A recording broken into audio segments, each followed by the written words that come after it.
सच्ची बताऊं,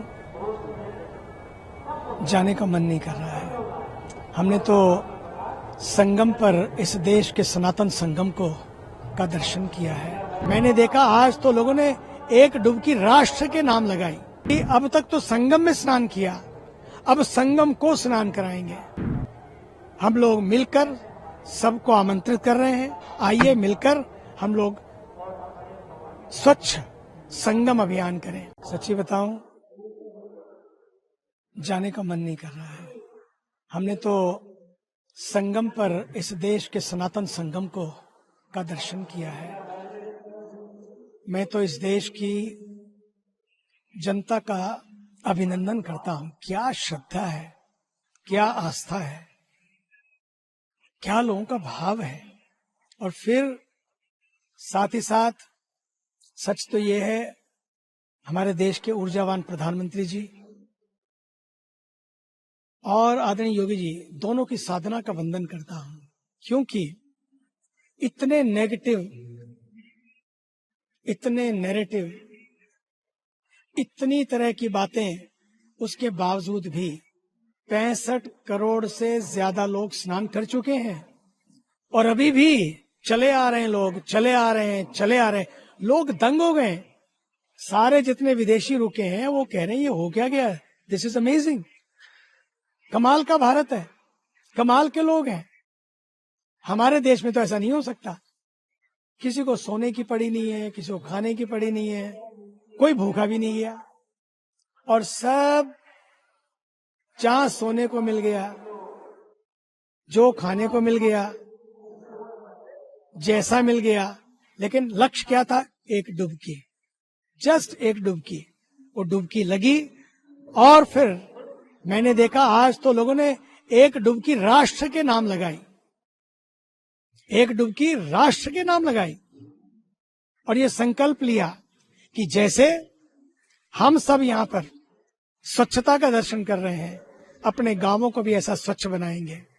कल हम लोग सवेरे स्नान के बाद पक्का किया है, मैं तो 2 दिन और रुक गया हूं, पूरी टीम को रोक लिया कि अब तक तो संगम में स्नान किया, अब संगम को स्नान कराएंगे।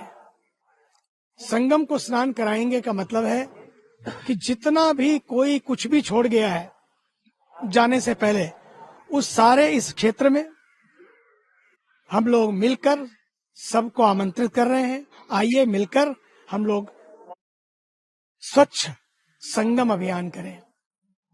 यहां से एक संदेश जाएगा कि हमें अपनी नदियों को, अपनी पवित्र जलधाराओं को प्रदूषण से मुक्त रखना है, भारत को पर्यावरण से युक्त रखना है, ज्यादा से ज्यादा पेड़ लगाने हैं, सिंगल यूज प्लास्टिक को बंद करना है, अपनी जल राशियों को प्रदूषित नहीं करना है। और संगम के तट पर, अरैल तो यमुना के तट पर है, अब ये भी संकल्प है। भारत के प्रधानमंत्री जी ने कहा था, गंगा ने मुझे बुलाया है। अब तो मेला महाकुंभ भी सजा, अब तो दिल्ली भी सज गई है, अब तो यमुना की बारी है। सबने की तैयारी है, अब यमुना की बारी है। यहां से यमुना के तट से यमुना मैया के लिए सब मिलकर ऐसा अभियान करें कि 1 साल के अंदर अंदर हमारे भारत के तपस्वी ऊर्जावान प्रधानमंत्री जी वहीं आकर यमुना जी की आरती करें और फिर ब्रज में यमुना जी की आरती हो। बस देखिए, सनातन का ये महाकुंभ ये प्रेरणा दे रहा है। आइए सनातन को अपने जीवन में जगाए रखिए। हमारे संस्कार, हमारी संस्कृति, हमारे मूल्य, हमारी जड़ें, हमारा मूल, बस उससे जुड़े रहिए और मूल्यों को अपने जीवन में अपनाए रखिए। ये सनातन का महाकुंभ सच मानिए इस भारत की चेतना का दर्शन करा रहा है, क्योंकि सनातन है तो भारत है, भारत है तो सनातन है।